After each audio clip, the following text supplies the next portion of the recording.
Salve nação, saudações rubro-negras, é hoje, Corinthians e Flamengo às 4 da tarde, galera, jogaço, hein? E daí, pra você tem favorito? Comente aqui, quero saber a sua opinião, deixe aqui nos comentários o seu palpite e também a provável escalação da sua cabeça, aquele time que você acha melhor para entrar em campo, tá bom?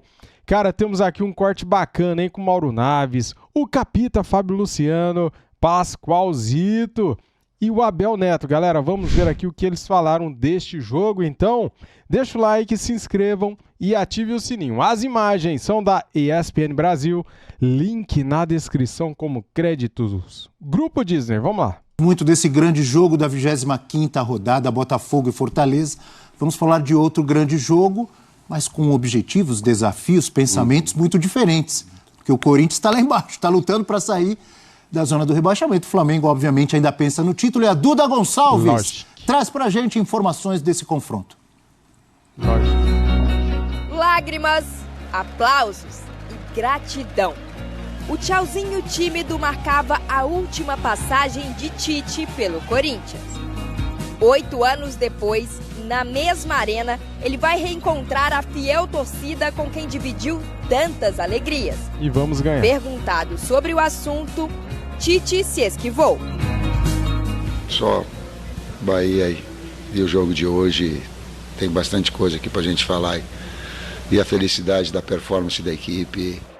Tite é o treinador mais vitorioso da história do Corinthians. Em 378 jogos, 6 títulos. Uma Recopa, um Paulista, uma Libertadores, 2 campeonatos brasileiros e a conquista do Mundial de Clubes. Tite é o maior treinador do Corinthians e eu não sei, como que vai ser ele se reencontrar com nós. É o maior técnico da nossa história, então eu tenho muito respeito por ele. E eu vou estar lá na arena, se Deus quiser, e vou aplaudir, com certeza. Naquele que será o jogo mais importante do ano, o Corinthians terá Tite como adversário na área técnica do Flamengo. Um rubro-negro desfalcado, sem Michael, Gabigol, Vinha, Arrascaeta e De La Cruz. Alexandro e Carlos Alcaraz já estão à disposição e o rubro-negro ainda anunciou a contratação do atacante equatoriano Gonzalo Plata. São 6 jogos sem vitórias do Corinthians no Brasileirão. Para contar com a peça-chave, Hugo Souza, o Corinthians pagou a multa de R$500 mil ao Flamengo. Todo o restante do elenco está à disposição de Ramon Dias. E sabemos que a prioridade para nós é o Brasileirão. E vamos fazer um grande jogo, não tem dúvida disso, porque o grupo está preparado para isso. Está mentalizado, que sabe que tem uma guerra para brigar, e quando você joga este tipo de final, sabe que é vida ou morte. Então o time se vai preparar para isso. É engraçado eles encararem esse jogo como final, guerra, né, cara? Na mesma arena, diante da já conhecida torcida, muitas emoções são aguardadas entre Corinthians e Flamengo. Vamos ganhar. A gente viu ali o Emiliano Dias, o auxiliar do Ramon, falando que é uma final, uma guerra. O Corinthians, obviamente, precisando muito vencer. E o adversário, o Flamengo, olha a lista de problemas, de desfalques, tudo isso no mês de agosto. Lá no início teve o Cebolinha e o De La Cruz. Aí no dia 10 o Varela com problema no quadril. Aí dia 11 o Cebolinha, coitado, ficou fora de vez porque teve a lesão no tendão de Aquiles. O Vinha também, fora da temporada, com fratura. Pedro está relacionado, hein? Pedro pode voltar amanhã. Gabigol com lesão na coxa direita. O Pedro e o Gabigol no mesmo jogo se machucaram. Arrascaeta, aí um monte de gente na coxa, hein? Olha só, Pedro, Gabigol, Arrascaeta, Wesley. Tite teve o problema, o professor Tite lá em La Paz, já está recuperado, graças a Deus. Michael e De La Cruz saíram com problema na coxa na última partida. Esses estão fora do jogo de amanhã. E hoje o Flamengo anunciou que o Léo Pereira também não joga, hein, Mauro? Joelho esquerdo. Não, na fase aí de Incrível, agosto, né? O Flamengo tá doido para acabar esse mês aí, que pese ter ido bem, né? Passou pelas competições e tal, os desafios, mas machucou muito. Agora tá trazendo mais gente, talvez já tenha para este jogo de amanhã pelo menos 2 novidades ali. E eu estou muito curioso para saber a respeito do Pedro. Alcaraz está relacionado. Então, está relacionado, pode ser uma estreia, já está no bid. O Alexandre está no bid, mas ele está há muito tempo sem jogar. Parece, ele até foi relacionado, não sei direito, mas acho que ele está muito tempo sem jogar, não é a hora ainda de colocá-lo. Mas estou curioso com relação ao Pedro, porque eu não sei se a ida segunda-feira da seleção está condicionada a ele jogar. O Flamengo, quando ele se machucou, disse que se ele se recuperasse e tal, ele iria se apresentar para a seleção normal. Meio não querendo, né? Que para o Flamengo não interessa nada o Pedro ir para a seleção. Volta, corre o risco de machucar, etc. Não vai valorizar para vender, porque quando aparece oferta não vende mesmo, e não está na hora de vender, nem deve vender mesmo. Então, para o Flamengo, agora, para o Pedro é importante, evidentemente. E eu não sei, assim, se ele vai entrar para mostrar já para o Dorival que está bem, o Tite vai colocá-lo, ou se ele está bem mesmo, ele tem que jogar, né? É o melhor centroavante do Brasil. Hoje está falando do Lucheiro, falando de outros atacantes e tal, mas centroavante, que é o nosso, para mim, titular da seleção. Então, deve jogar, não sei se o tempo todo. E agora, ruim para o Tite é que é daqueles machucados ali, tem gente que é 2 semanas, mas tem gente que são 2 meses. O Michael, por exemplo, acabou de chegar, a previsão é de 2 meses. O Nico é baita do jogador, De La Cruz, são 2 semanas. E aí o Flamengo está fazendo as contas, é para os jogos de volta, de Copa do Brasil e de Libertadores, que aí ele precisa estar... Tudo bem, está trazendo reforço, mas o ideal é que o Tite tenha todo mundo. Mas é jogar só amanhã. O único resultado ruim para os dois é o empate. Alguém tem que ganhar esse jogo aí. O Corinthians, quando pensa que vai respirar, agora acabou o Cuiabá ganhando um jogo agora, o Cuiabá já está encostando no Corinthians com um jogo a menos. Então não está ficando ninguém lá embaixo, não. Daqui a pouco é o Corinthians lá, quando os outros cumpriram, o Corinthians vai para o último lugar. É que o Atlético Goianiense ainda não está deixando ninguém ocupar aquele lugar, mas o Cuiabá já está querendo passar do Corinthians. Então o técnico falou que vai ser uma guerra, etc. O Corinthians tem 14 guerras pela frente, 14 batalhas. Não é 24 já foram. Pois é. Só ganhou 4. Mas aí se você parar... Essa é uma parte que o Mauro me ajuda muito, que é a parte de você fazer as contas e as probabilidades, né? O Corinthians tem 4 vitórias em 24 jogos. Sim. O Corinthians em 14 tem que fazer 6 vitórias e 5 empates para não ser rebaixado. Anexo entre uma coisa e outra? Não. Absolutamente não. Vamos parar para analisar. Sem contar a Copa do Brasil e sem contar Sul-Americana. Sim. O Corinthians tem Flamengo, Botafogo, Atlético Goianiense, só pelo Brasileiro. Sim. E São Paulo Futebol Clube no Morumbi. Gente... Não, depois recebe Palmeiras, mas é o Palmeiras. Recebe Palmeiras. E o Palmeiras concorrendo para brigar pelo título. Gente, vamos parar para analisar e ser frio, né? Eu acho muito legal que o treinador do Corinthians diga assim, não, a gente vai brigar para não cair, a gente vai são 14 guerras, 14 batalhas, o time está sabendo disso e tal. Mas ele não teve coragem de usar e não vai barrar ainda, hein? Ainda não. Ei, Fábio, o não vai barrar que ele usou no Vasco, Abel, ele não usou não, porque ele sabe que a situação é muito diferente do que ele pegou, Pascoal. Não, são 6 vitórias em 14 jogos. Um time que tem em 24-4, não há uma ligação com uma coisa. O Corinthians não tem toda essa capacidade efetiva. Não. Mas o Corinthians apresentou 2 novidades no jogo lá contra o Juventude, jogadores que entraram, um começou jogando, o outro entrou no segundo tempo. Mas para mim eles não mudaram o Corinthians de patamar. Não.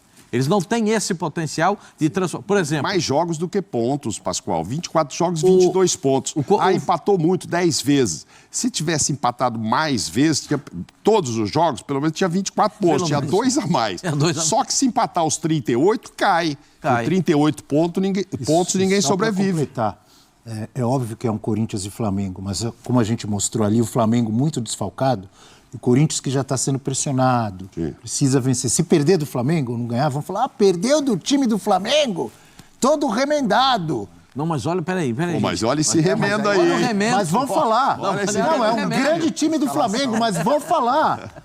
A situação do Corinthians. Os remendos do Flamengo... Não, vai jogar Gerson. Os remendos do Flamengo... Vai jogar Fabrício. Aí entra Davi Luiz na zaga. Ayrton Lucas. Aí Pedro Léo cotado para ser o centroavante. Saiu o Léo Pereira machucado. Entra Davi Luiz na zaga. vai... Pulgar. Olha, Machucou a Arrascaeta, Luiz Araújo, Bruno Henrique. Léo Ortiz no meio, junto com o Gerson, tá bom? Não, volta o Pedro. Entende? Tem muita coisa. Não, lógico. Então eu vou mudar. Se o Corinthians perder, vamos falar, imagina se fosse todo mundo do Flamengo aí. Imagina se o Flamengo tivesse com o time inteiro, o que ia acontecer? Eu acho que o torcedor, o torcedor do Corinthians, ele chega num momento do campeonato que ele tem consciência do que está acontecendo. Né? O Corinthians saiu perdendo o jogo lá em Caxias, fez o gol do Gustavo Henrique, pode ser a tábua de salvação do Corinthians. Porque se termina 2-0, um abraço. Não tem nada a ver com o brasileiro. Então, é uma coisa diferente. Não adianta nada ali. Estou traçando um paralelo. Não adianta ser campeão brasileiro, não adianta ser campeão da Sul-Americana e cair no Campeonato Brasileiro. Você pode ser campeão dos dois, da Copa do Brasil e da Sul-Americana, mas se cair no Campeonato Brasileiro, a torcida do Corinthians não vai aceitar. Quero ouvir o Fábio, que jogou nos dois times. Diga, Fábio. Não, amanhã é aniversário do Corinthians também, né? Então, assim, tem algumas coisas, né, algumas particularidades aí, né? A volta do Tite à arena, a gente não sabe como é que o torcedor vai se posicionar com relação a isso. Aniversário do clube, né? E aí o Corinthians nessa situação complicada.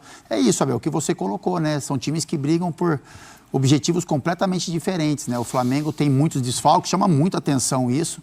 A gente já falou aqui de times que passaram essa sequência de jogos pesados e tiveram poucas lesões. O Flamengo entrou em um mês aí que, né, enfim, jogador, o Cebolinha machucou 2 vezes, né? Não, são 5 lesões. É isso, assim, são muitos jogadores. 4 na coxa direita. Exatamente.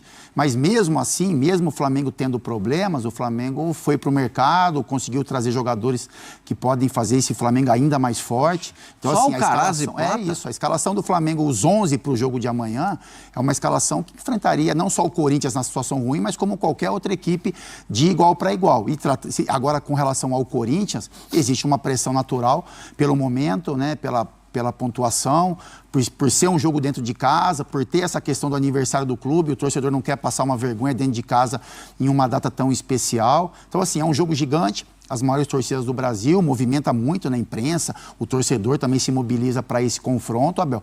Mas, assim, são times que têm motivações e mobilizações diferentes, né? O Flamengo olhando para cima e o Corinthians lutando para sair dessa situação de rebaixamento. Só para lembrar, o Pascoal já no início do programa já falou, mas é bom destacar, ressaltar que o Lucas foi convocado pelo Dorival Júnior, o Savinho do Manchester City lesionado, foi cortado e o Lucas, então, é o mais novo convocado para os jogos das eliminatórias contra Equador e Paraguai, certo? Equador e Paraguai. Muito, Lucas. Então vamos Equador para no Brasil e Paraguai em Assunção. Equador de Félix Torres, jogador que estará amanhã marcando o Pedro. E pode se repetir isso em Curitiba. Exatamente. Ele jogar na zaga e o Pedro ser o centroavante do Brasil. Rápido Vamos ver intervalo o que vai no nosso acontecer. Sport Center, porque senão a gente se empolga, a gente fica falando aqui a noite inteira, mas tem que ter um intervalinho. Tá certo. Galera, separei aqui pra vocês um corte do F90 falando de Corinthians e Flamengo. Vamos lá, galera, simbora. Com ele nessa fatia de... Assim, eu não sei se assim, você vai pegar 10, não sei se os 10 estarão chateados. Não sei. Então, Zé, por isso que eu pedi vídeos, sinceramente, eu não sei. Eu acabei de citar que tinha 4 lá, 2 estavam, 2 não. Porque assim, você... Não é porque... Eu tô com o Breyer nessa, na seguinte colocação. O Tite construiu uma história. Ele teria o direito, e tem o direito de escolher para onde ele vai trabalhar. E o que ele vai fazer, como ele vai fazer. Talvez, por exemplo, ele não quisesse conviver com as mesmas pessoas que ele conviveu, sabendo de tudo que aconteceu. A última passagem do Tite, ele foi mandado embora, não foi? Ou ele saiu? Ele saiu. Acho que ele foi mandado embora. Ele saiu para a seleção. Saiu para a seleção, mas antes ele teve uma série de problemas, uma série de coisas e tal. O Tite já sabe do ambiente do Corinthians. Quantos anos ele trabalhou lá? Aquela saída que ele vai para o período sabático. Sim, mas quantos anos ele trabalhou lá? Na seleção? Não, no Corinthians. Ele tem uma primeira passagem que ele tempo. foi demitido pelo Kia, depois 2005. Depois ele vai, quase cai com o Tolima, é mantido pelo Andrés. E aí ele segue até ser campeão mundial. Não é que ele cai, ele sai da pré-libertadores. Da pré-libertadores. Né? Todo mundo achando que ia ser mandado embora, o Andrés falou assim, não, eu vou segurá-lo. Aí segurou, aí ele joga contra, acho que foi o São Paulo, no Morumbi, não foi que ele jogou com um empate? 0x0. Ele barrou o Chicão, né? Que ali era, ou ele fazia isso ou ele estava fora, né? Porque se perdesse o jogo ele estaria fora. Então, eu acho que ele construiu uma história que ele tem o direito de chegar e falar assim, não, peraí. Eu já fiz isso, agora eu quero construir novas situações, eu quero viver outros ares, e nada impede do Tite daqui a 1 ano, 2 anos, porque nada é certo no futebol. E o Corinthians chamar e falar assim, ó, vem cá, não, eu vou, tô indo. Acho que são momentos diferentes, momentos distintos da vida de cada ser humano. A gente não sabe exatamente o que passou na cabeça do Tite para ele falar assim, não volto. E era um momento de transição política, né, Zé, do Corinthians, a possibilidade de sair um grupo que ele era acostumado a trabalhar. Talvez ele quisesse realmente, de fato, descansar. Ele ficou quantos anos na seleção? 6 anos? 6 anos. Não, esse juntar, ele pega 2 anos, 6 anos. Ele falou assim, não, peraí, deixa eu parar um pouco, vou descansar, embora o treinador da seleção eu acho é diferente. Que a seleção descansa bastante. É diferente, eu também acho. Só que o treinador de seleção tem a pressão de 200 milhões de pessoas, né? Porque a expectativa também é muito grande em cima do Brasil. É uma pressão gigantesca, por mais que a gente não entenda isso, mas quem vivenciou o ambiente de seleção brasileira sabe que você é obrigado. Nos clubes nem sempre você é obrigado. Na seleção brasileira você é obrigado a conquistar títulos o tempo todo, jogar bem o tempo todo. Então tem uma forma diferente de você vivenciar isso. No dia a dia, diferente de clube. Né? Isso é totalmente diferente. Você não tem o desgaste de viagem, pelo contrário, né? Eu preciso ver um jogador na Europa.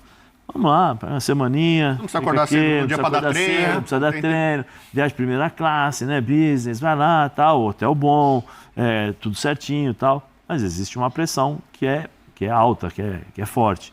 Mas eu acho que ele tem o direito de escolher. E nada impede de ele voltar para o Corinthians. Como o torcedor tem direito, se você que está em casa, mande seu vídeo, daqui a pouco os vídeos vão aparecer para a gente saber se você, eu fiquei chateado. Não, Edu, ele tá, para mim, ok. Porque certamente nós vamos ter comportamentos ali. Eu não sei se vai ter esse coro do casão aí, não. O torcedor corintiano entende exatamente o que o Tite falou ali. Porque a família é corintiana, porque o torcedor corintiano sabe exatamente quem é o Tite e sabe por que ele falou aquilo ali. Porque a minha esposa, ela fica chateada, o treinador fica bravo e tal. Isso todo jogador que tem, e aí eu vou defender o Tite nessa questão, porque eu acho que é assim mesmo. Todo jogador que sente um pouquinho, não vou dizer vergonha na cara, não é isso, mas que é competitivo ao extremo, não gosta de perder. Acaba o jogo, você perde, dependendo do que você faz dentro de campo, você fica a pé da vida, acaba o dia, você trata mal todo mundo, não quer falar com ninguém e tal. Eu acho que o Tite tem um pouco esse perfil, porque eu conheço alguns amigos que trabalharam com ele, né? E ele é muito dessa forma também. Mas daí, para dizer que é flamenguista, que é isso, que é aquilo e tal, aí já é uma outra coisa. Vou inverter a situação. Aí a gente já sabe. Sai um gol do Flamengo, em Itaquera. O Tite já, algumas comemorações, ele vibra. Saiu, na Copa do Mundo, ele até deu uma cambalhota, ela capotou, sentiu, né? Ele foi dar não é? Sentiu. Ou ele pode fazer aquele jogador... Ou então... Isso que eu ia falar. Imagina o treinador, jogador não quer comemorar. Aí ele faz o gol, ele faz... Não, ele dá beijo no filho, né? No Maracanã, né? Ele sai com a comissão técnica, os caras vêm abraçar. Será que ele vai... Não vou comemorar. Não vem. O jogador vai abraçar ele. Não quero. O gol no contra. Mas aí, por exemplo, se um ex-jogador pode fazer isso, por que o treinador não pode? Não, poder pode. Claro. Eu tô perguntando como é que vai ser essa curiosidade. A gente tá brincando até com a situação de hoje, né? Que essa coisa, por exemplo, se o Everton Ribeiro joga contra o Flamengo, faz um gol no Bahia, ele não sai comemorando. E aí? Ele vai deixar de... Não, eu sou a favor de comemorar. Eu também. Eu sou a favor de comemorar, já falei aqui, porque não é você não comemorar num gol que você faz no seu ex-time que você vai demonstrar respeito. O respeito é o tempo que você permaneceu no clube, o que você fez por ele, a sua conduta, o seu comportamento no dia a dia e como você se entregou nos jogos. Isso é o maior respeito que o jogador pode ter, porque o cara pode ser um filho daquilo durante todo o dia, aí vai lá, faz o gol quando joga o time adversário, não, vou respeitar, só que enquanto esteve no clube, não fez nada de bom. Então eu não sou. Eu acho que o respeito é de outra forma.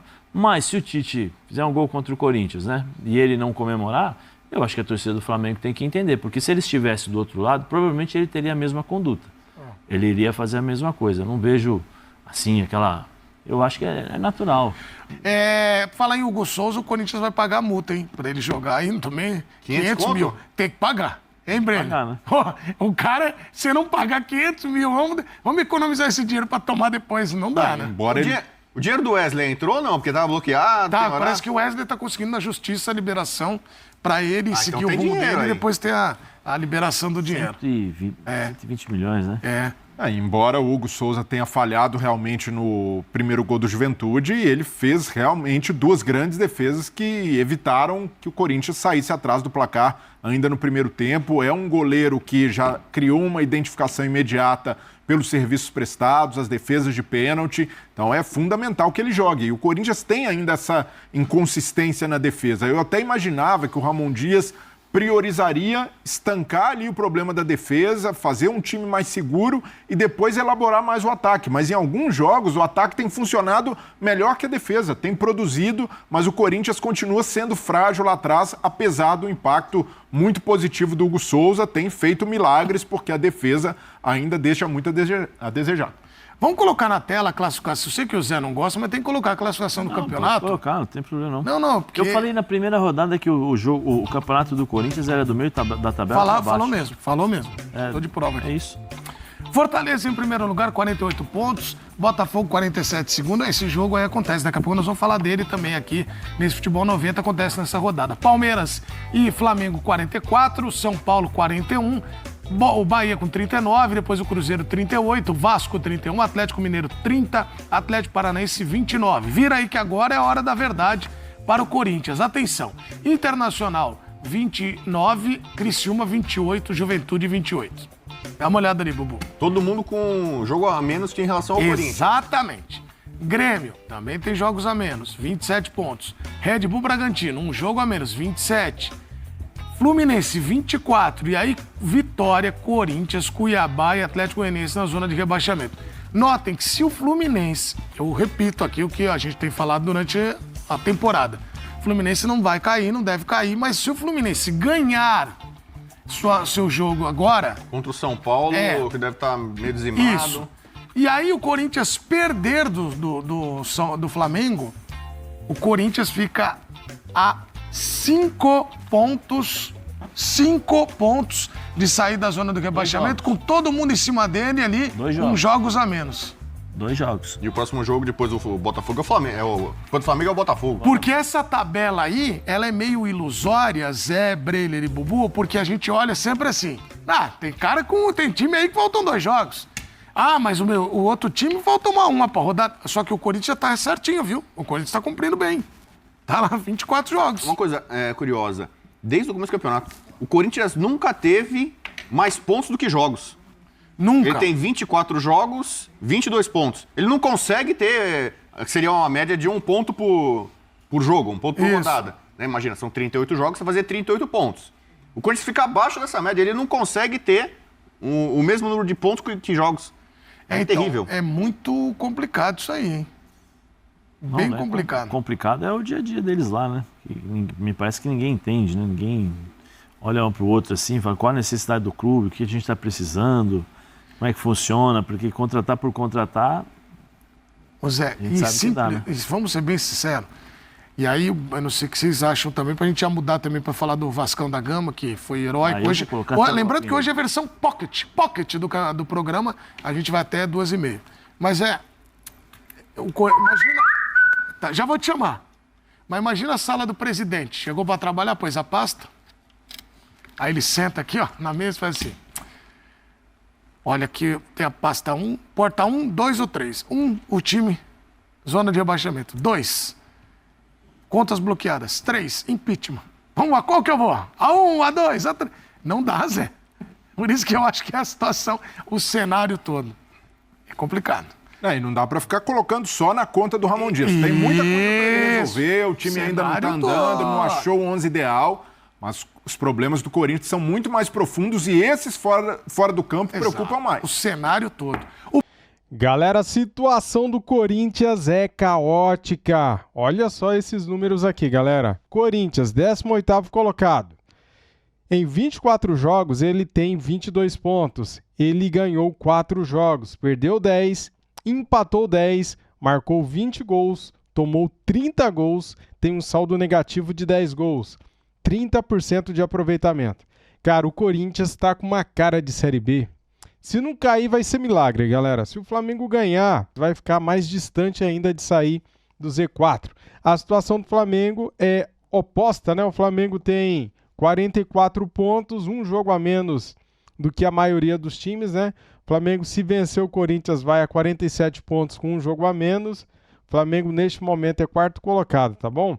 E agora, neste momento, infelizmente, cara, que eu tô gravando o vídeo aqui, tá 1-0 para o Botafogo.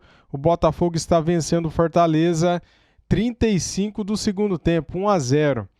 Mas é isso, ó, o Flamengo, então, se vencer, cara, todo mundo vence o Corinthians, né? Vamos lá de novo pegar os números do Corinthians. O Corinthians venceu 4 jogos, perdeu 10 e empatou 10. Tomou 30 gols em 24 jogos. O Flamengo tem que fazer gol nesse time, cara.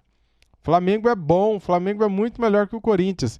Então, se o Flamengo vencer, fica ali tete a tete lá em cima, né? Com um jogo a menos, brigando aí pelo título brasileiro. Estamos vivos nas 3 competições. E eu acredito na vitória, cara. E vou dar aqui o meu palpite, que é o seguinte: 2-1 Flamengo. O Flamengo vai vencer fora de casa, vai ser 2-1, tá bom? Comente aqui, deixe seu palpite, quero saber a sua opinião. Valeu, galera, tamo juntos. Saudações rubro-negras e boa sorte para nós mais tarde. Fui!